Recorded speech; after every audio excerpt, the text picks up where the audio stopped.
I thought we were supposed to go to monthly meetings. Did that not happen? I thought so too, and I pinged Nick last night. It was still his daytime because I thought he was going to update the calendar event for that, and he thought we were going to monthly, but I don't know if he recalled that he was the one who was going to change the invite, and I didn't see anything else after that, but I partly suspected it was my calendar that was screwed up because I don't get calendar events correctly often. So I figured I would join and see what happened. How are you doing? How are things over in Southwest Portland? Things are okay over here. People aren't doing a whole lot. On occasion, I'm worried by the amount of traffic I hear in the distance on the roads, but it seems like people are isolating. Yeah. We had to actually drive down and deliver some stuff to my in-laws in Southern Oregon, which was an interesting day. But so I going through Wilsonville at 75 miles an hour at 3 in the afternoon. Possibly an experience I will never have again. I am though. The couple times I've driven somewhere, I felt like there was enough traffic on the road where if there was any more traffic, it would really start slowing down. Like there's clearly less, but it's not like quite dramatically I guess less. it depends on where you are. Out Yeah. here in the east side, which is mostly suburban, the amount of traffic is pretty noticeably less, like 70% less. The 205 is green all day, every day. Yeah, the things are green. They're moving at freeway speed or above the speed limit. But if there were any more cars on the road, like if you added just a few more, it would start slowing down. I guess the other place I really notice it is if I'm crossing like Fremont or Sandy on foot. I'm used to waiting quite a while for a break in the traffic. And now at most I wait 30 seconds. Yeah, I'm seeing the few times I've gone out places where you'd normally wait a couple of cycles of a light, there's one. So it's good. I mean, people are doing less, and obviously the things have slowed down in terms of infection rate. So we're making a difference. I hope it's enough. Yeah, I've been posting stats on Oregon infection rates and stuff on Facebook. Well, and a little bit on Twitter too. Mostly because I couldn't find an official source that was doing historical charts for Oregon. Well, I think we're having a meeting because we've got like all four of us here. Yeah, there's multiple people here, so Yeah. it's a meeting. Yep. It is a meeting. Okay. Well, I guess I should say this is the working group LTS meeting for April 14th. Then it is being recorded. We adhere to the Kubernetes Code of Conduct, and the video will post to YouTube afterwards. So keep that in mind and be a constructive member of the community.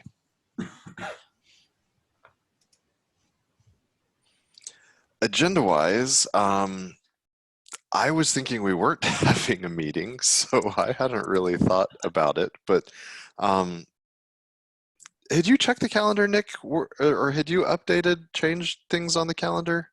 Yeah, so I think we talked about it and agreed that, like the last time we met, we talked about it and agreed that although it would only be 2 weeks this time, after this it will be monthly. It was just the way. If we hadn't done it that way, it was going to be weird for some reason. Okay.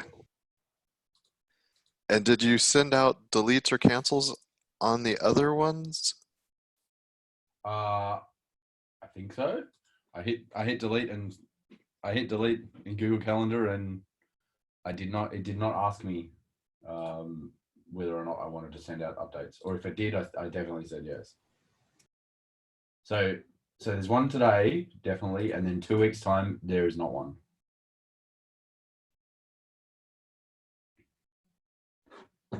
So I'm looking at the community calendar, paste it into the Zoom chat. It shows one. I'm seeing one every 2 weeks, I believe. Okay, so that means that it didn't send. Yeah, it didn't send updates, or it didn't delete from the community calendar properly. Okay, that's cool. I will follow up with people about it. I'm just checking. Maybe it's just marked me as not attending. Yeah, my personal Google Calendar still shows it, and I'm having computer trouble, so I can't check my work calendar. But yeah, it I'm not Yeah. convinced it flowed out, so maybe retry. Yeah. Okay. No problems. Yeah, I can see you're right. It is there on the 28th at the moment.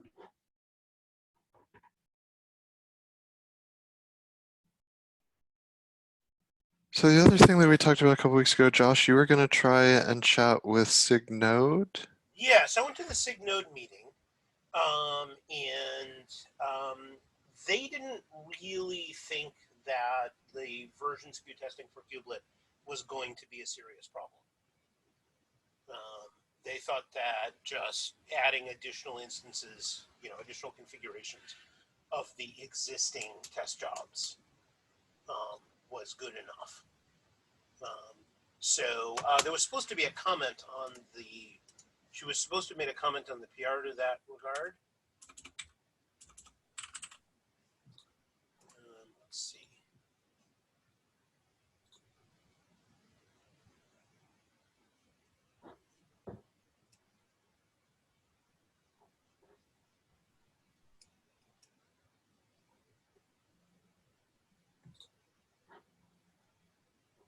And did not. So I will have to bug her about adding a comment.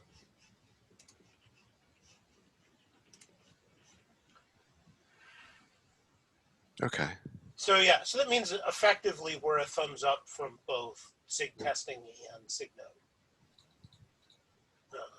And by the way, Signode in general was positive to the year of support because they said that people have been bugging them about that anyway for the kubelet.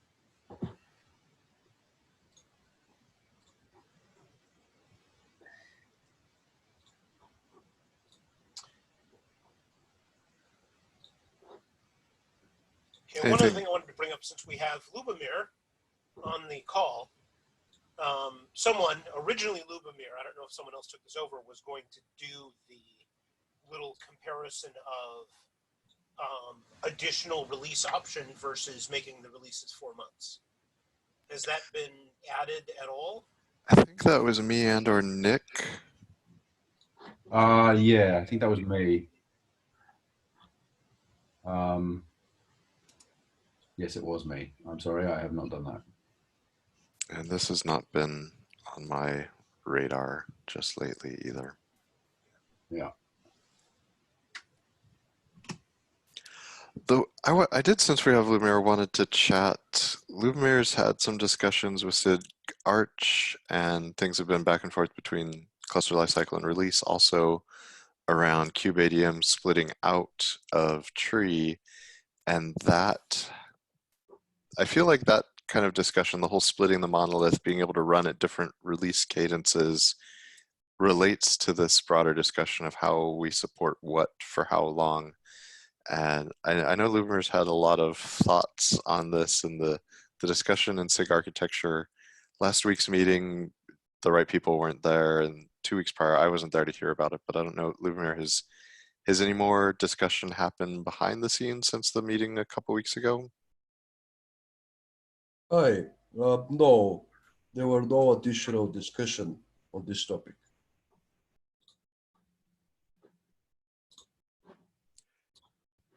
Do you feel like, I guess my sense is that there isn't consensus on for sure the right path to take out of multiple, but is that where you're feeling, or have you seen any signs of consensus forming? I haven't seen discussion. I was expecting that when I sent this email with the document, some SIG representatives are going to jump into the discussion and provide their opinion. But this did not happen.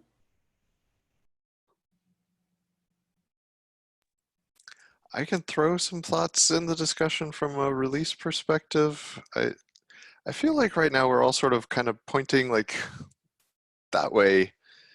Release can go along with a preferred route? Like you said, cluster lifecycle can go along with a preferred route, but the global preference,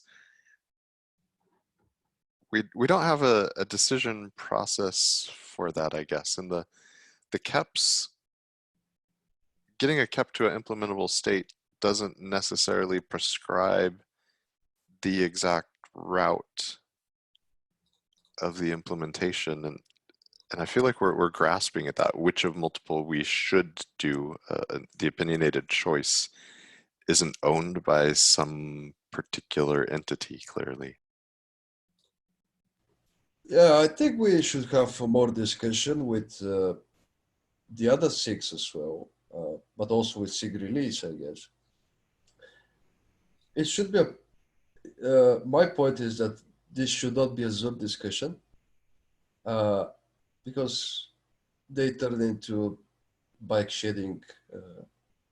And I mean, the discussion on a mailing list can also turn into that, but I wanted to see concrete opinions with paragraphs of text written by people and compare what we get from those people. And thus far, I haven't seen any of that. I was really expecting like people like Tim Hawking to jump in, some of the original creators of Kubernetes to provide their take. But yeah, I don't think just sending a new KEP for this is going to solve anything. There's 200 comments on the KEP, but there haven't been any comments since January. Like all of the possibilities are laid out there. The decision mechanism feels unclear to me. Yeah, the kubeadm KEP. So here is what I did here. I decided to put the kubeadm KEP on hold because we don't have a policy. We don't have a defined process on how to manage these external components with respect to versioning and schedule. So we have to define this first. And once we have that, I can go back to the kubeadm KEP and refactor it.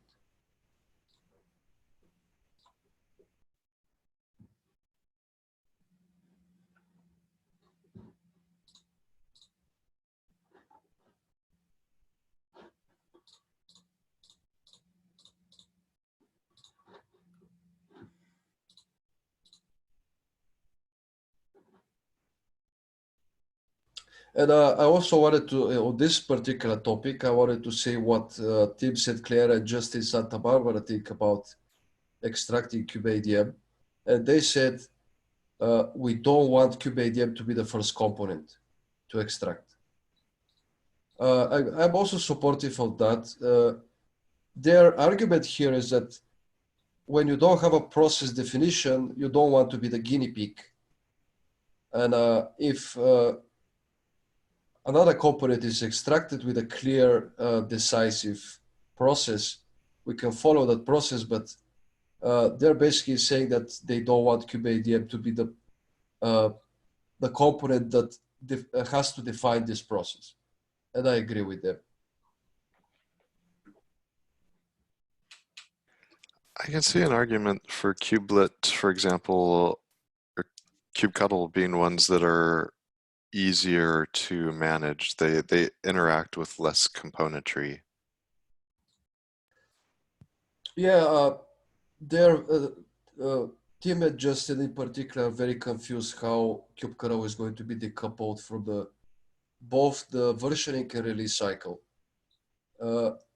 Because it's the default client of Kubernetes, we are supposed to test something in a release.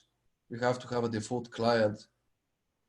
So once you decouple the default client, you can end up in a situation where we release, but there are breakages because of potential drift between clients and servers. This can happen if the schedules are decoupled of the component and core. And this is a concern they expressed. I mean, I've been talking about this for a very long time since I heard that kubectl don't want to follow. And a problem I have with Jordan in particular on this topic is that he is very supportive of the idea to not couple components with the Kubernetes release, because their argument, I think Dibs is also in the same club. So basically, they want to allow components to release their own on their own schedule, in a sense that they shouldn't be the release process of Kubernetes should not care about these components, latest bugs and stuff, which is also problematic because today we see cases where we see where there's a kubectl bug, and we make a fast release, patch release to adapt, to fix the bug. So if you are bundling the latest stable kubectl in a Kubernetes release, imagine that it has a critical bug. So how do you handle this situation? You have to bundle a new version of kubectl in a new Kubernetes release. So kubectl have to release and Kubernetes has to release. So the whole decoupling does not work in practice. So I'm not really sure what they are thinking. Like that's again one of my reasons I had this document is that I want to see a detailed description explaining what is the thought process about this recommendation to decouple the version schedule. And if kubectl extracts and we start seeing a lot of these problems, mass user confusion, what is my kubectl version supposed to be to support Kubernetes 1.19? If we see a lot of these problems, then the extraction and policy is not successful. If this happens to kubeadm, we don't want to get into the trouble of having to deal with this problem. So I'm happy with if kubectl want to be the first component to extract, I want to see what happens. I think realistically, any of the components have this general issue of what is Kubernetes as an entity, and what does version skew mean across decoupled components? Is it now based on feature flags? You can use any kubectl with any. Do they talk to each other, but certain functionality doesn't work unless you have this set of component agreement where they're able to negotiate that they can support the same features? That is one possible outcome, but as you say, Lubomir, that leads to user confusion. Like, this new feature you told me is in Kubernetes isn't in my Kubernetes. Why not? And how would you expose and document all of the union of possibly supported things within your given cluster's configuration? And maybe it works for you with your kubectl talking to the same cluster that I'm talking to with a different kubectl. Like, this is going to be a very confusing user experience, I suspect. Yeah. Something else to add here. Maybe I'm overthinking this, but with the whole decoupling idea, maybe we are going to a place where there's not going to be a Kubernetes release. There's not going to be a Kubernetes distribution. All the users are going to have documents on how they are supposed to create their own distribution. Pull these components, and maybe we can have tooling that checks for compatibility somehow. But this with this decoupling idea, I think we are going into that direction, and I think SIG release should take point here in terms of being prescient about, are we going to really go into this place where there's no Kubernetes release? Yeah, I think that's realistically one of the outputs that's possible here, is that SIG release just ceases to exist. There's an automatic release when something is tagged on the Git repository, a tarball is generated, nothing else. Yeah, which also invalidates this working group. Yeah. I mean, the whole, and it gets back to the point, I think Josh was one of the early ones to say, like, all of this stuff is typically done by distributors. and we have this implicit distribution weekly of some things, but it's in a fuzzy in between state. It's not a real strong community distribution. Yeah, I provided some examples because after all, Kubernetes is not the center of the universe. There are some massive projects out there that have been doing some of this for 20 plus years. The whole, how do we release components outside of core? And I gave some examples in the document. So basically people have developed mechanics to release all the components with the same tag, and all the components follow the same versioning. All the component maintainers are pretty much on point where a new release is happening. Everybody is active pushing the appropriate tags and commits to prepare components for the bundle release. And people are managing this pretty fine, and I'm not talking about 5 components, kubelet, kubekernel, kubeadm, and some control plane. I'm talking about hundreds of components with the same version, and people are managing this in big communities driven by open source. As an example, I'm looking at KDE, for example. People are managing this, and in Kubernetes, if we go to the proposal of Jordan and Dims, it feels to me like we are getting into the space where we have to disband, SIG release and the whole LTS idea. Yeah, I think. Sorry. Yeah, I was gonna say, yeah, I think that, yeah, it's fair to say that when we get to that state, yes, that would be the case. But I do think that, I think that if nothing else, the value that this working group has added has been a place where we could start asking these questions and end up with end up with a place where you can go to say, what's up with this? What's the support thing on that? How does that impact that? And there were a lot of people who weren't thinking about this until we started asking some questions. And we originally started with some of these very questions, like should we make a release? Should we support this? Support whatever that means. Even should we as a community do that, or could it all be vendor driven? Yeah, I mean, my feeling is that if we are going to do something like the decouple, like if we're going to fully decouple, that's awesome. But like practically, it's still going to take a while, like a year or two, I would say, to actually mechanically have that happen, right? And like, what do we test? Does this also mean SIG testing goes away? Yeah. It feels like, and then everything just stops working. Yeah, like it feels like it feels like there's no. I agree that point is worthwhile, but like the path to get there from here is not clear. And one of the, this goes back to why we have been discussing the 1 year support thing as the first place to start for this group to talk about, was that there are so many unknowns about messing with anything to do with the support that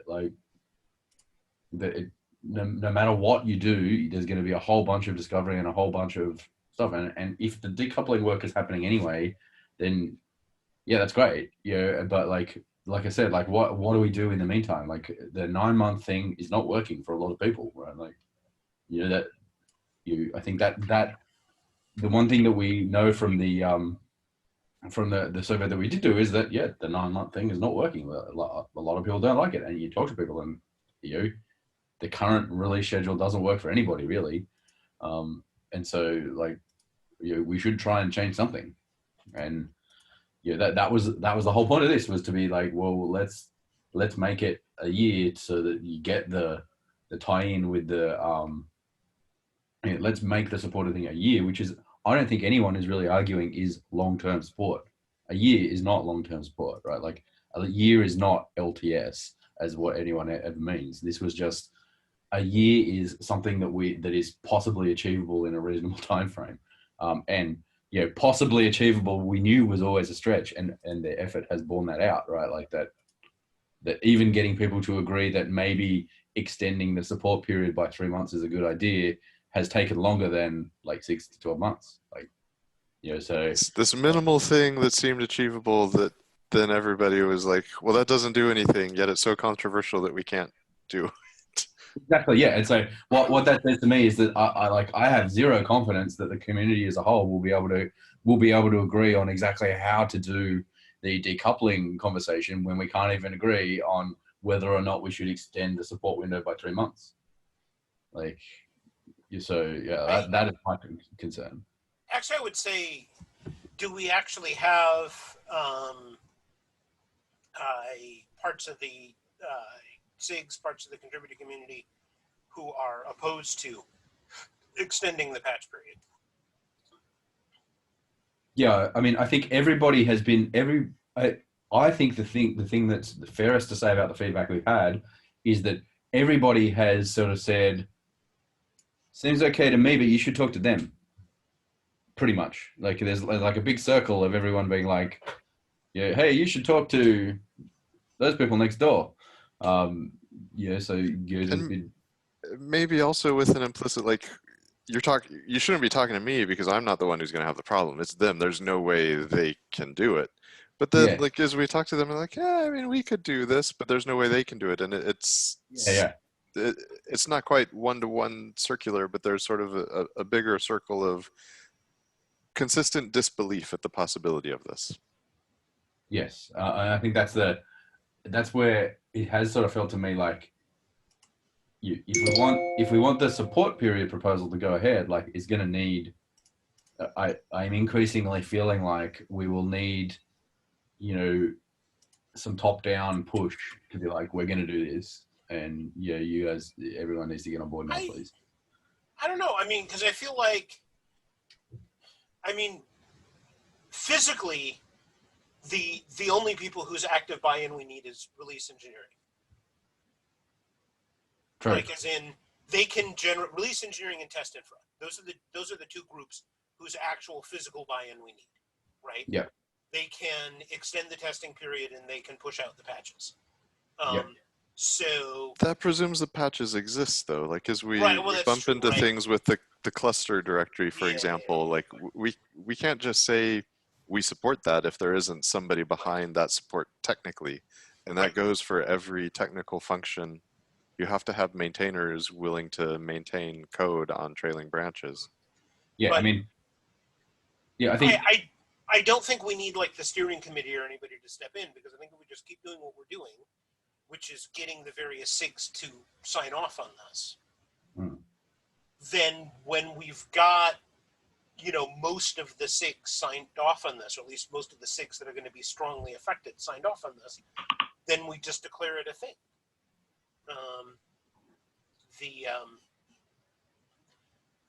The nice thing about it having taken such a long time is it's awfully hard for somebody to say, oh, I wasn't aware this was going on, and be credibly believed.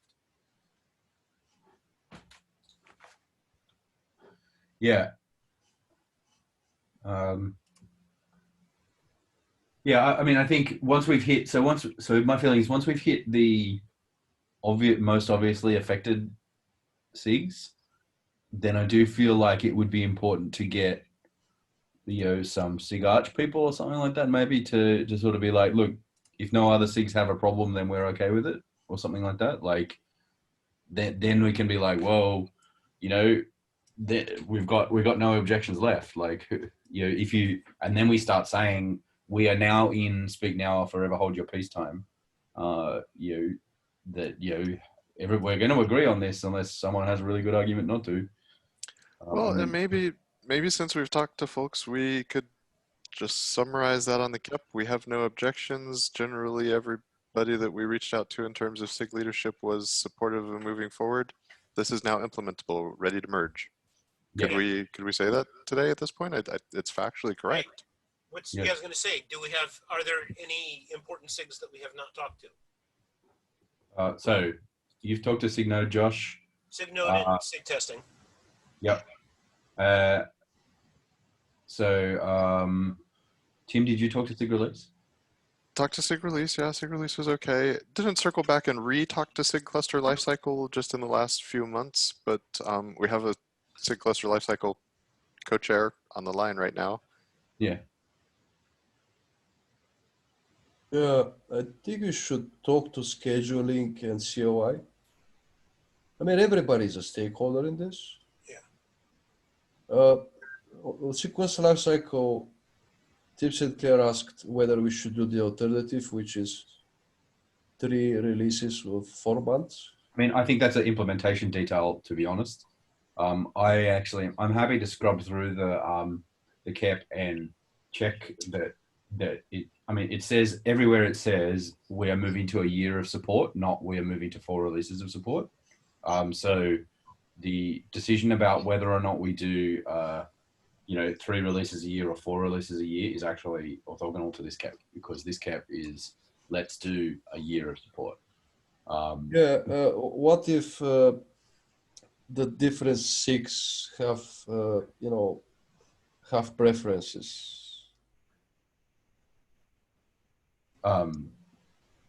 As regards like 3 or 4 releases per year. Yeah. This has come up in discussion in SIG release over the last months. It had been in discussion on and off for a couple of years, like should the cycle be shorter or longer? And in this working group, we said we'd leave that to another KEP. There have been voices from within SIG release saying, well, maybe we, SIG release, should go ahead and draft that KEP for discussion.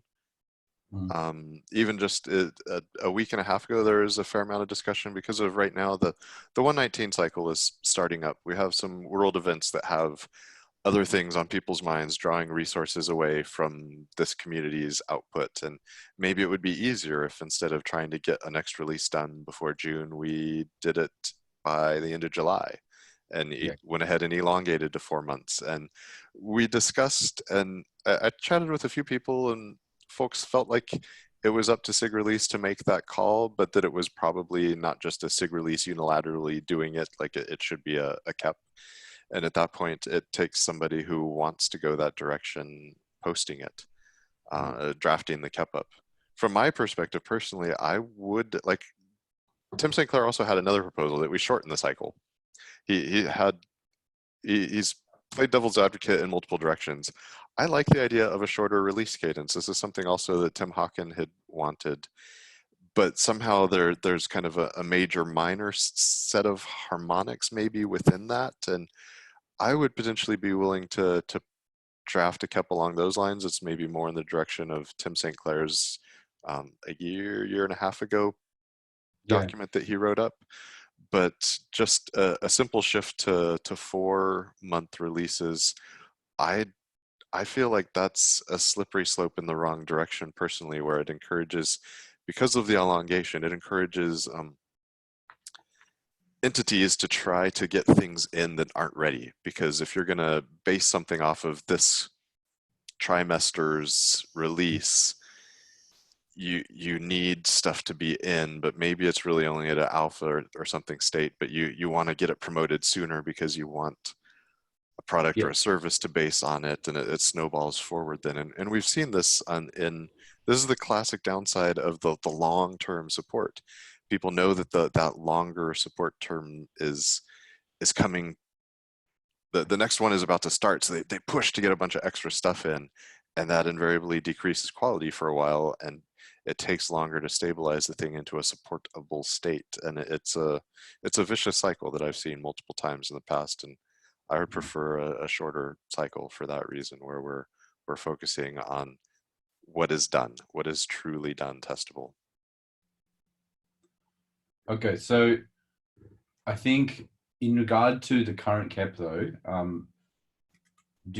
my feeling is that the current KEP is about moving to 1 year of supported releases, and then that whether or not that is done with 3 releases or 4 releases per year is orthogonal to the decision about whether or not we want it to be a year. The important part here is to get everyone to agree in principle that yes, we want to have like the support window be 1 year, and then if everyone agrees on that, then this KEP is done. And the discussion about 3 or 4 months per release and 3 or 4 releases per year is then a separate discussion, because it is a separate discussion because it has all of those other flow-on effects. But if we can agree that yes, we should support for a year because of all the other things, that at least means that we can have got wide agreement across. We've got a template to then do that change in who you need to talk to, how you talk to them, how you actually push a cap like this through. This is again, that's the part of the point of this cap is to push a cap that is this big and spans across this many SIGs through the project and have it, and have everyone and have it roll out and have everyone agree that yes, that is the thing that we did.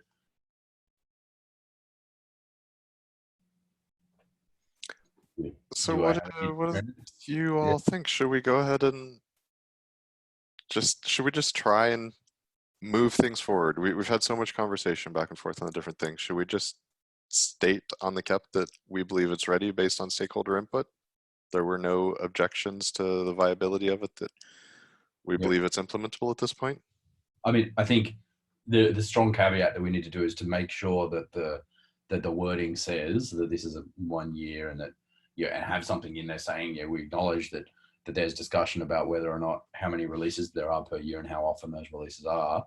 But we feel the submitters of this cap feel that that discussion is orthogonal to this one.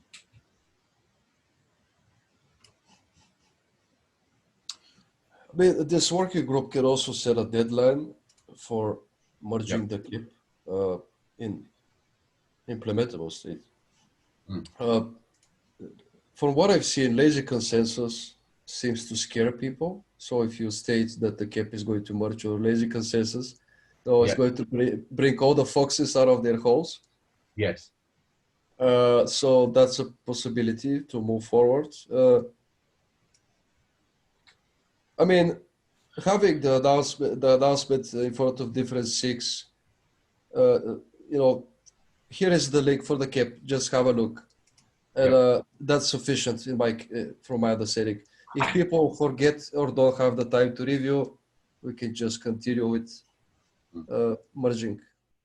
Yeah. So since we're shifting to a monthly cadence, would it make sense to go ahead and we could scrub that, double check that the document is just about the timeline,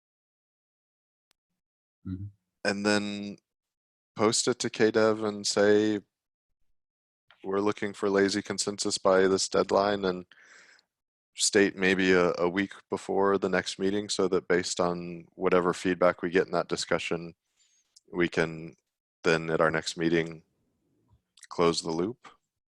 That would give, like, if over the next week we've scrubbed it to believe that we're happy with what we believe we're asserting, then that gives like a 2-week deadline for that lazy consensus to say like we're going ahead now. I have +1. Yep, +1 for me.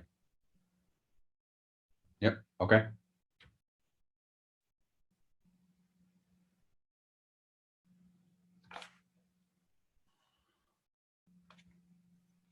All right.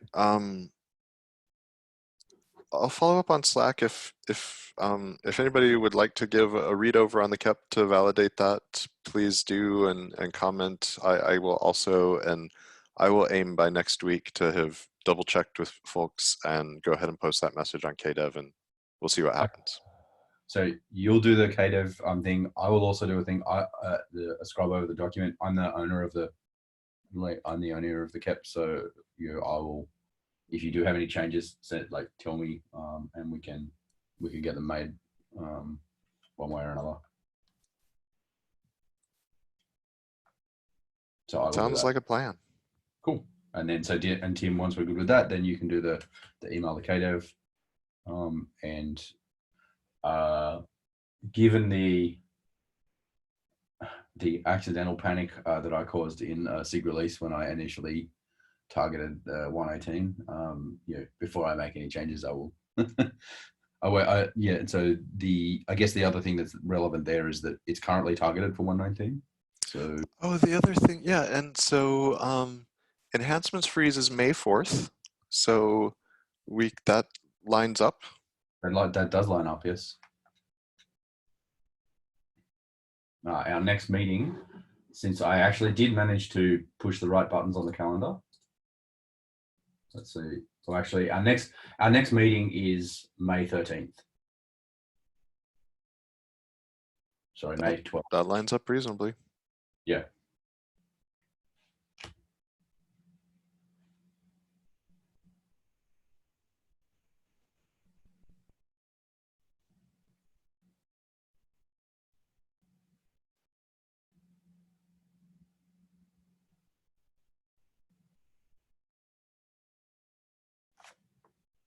Yeah.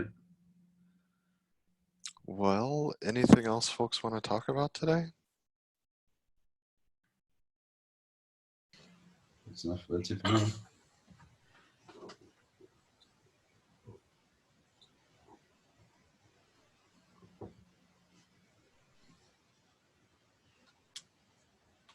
All right, shall we break? Yeah. Sounds good to Okay. me. Good to see ya. Likewise, hope you all stay healthy and safe. Yes. Bye-bye. Me too. Oh, and Tim, we have a virtual cloud native PDX at noon today. At noon today. Okay, I will see if I can make it. Okay.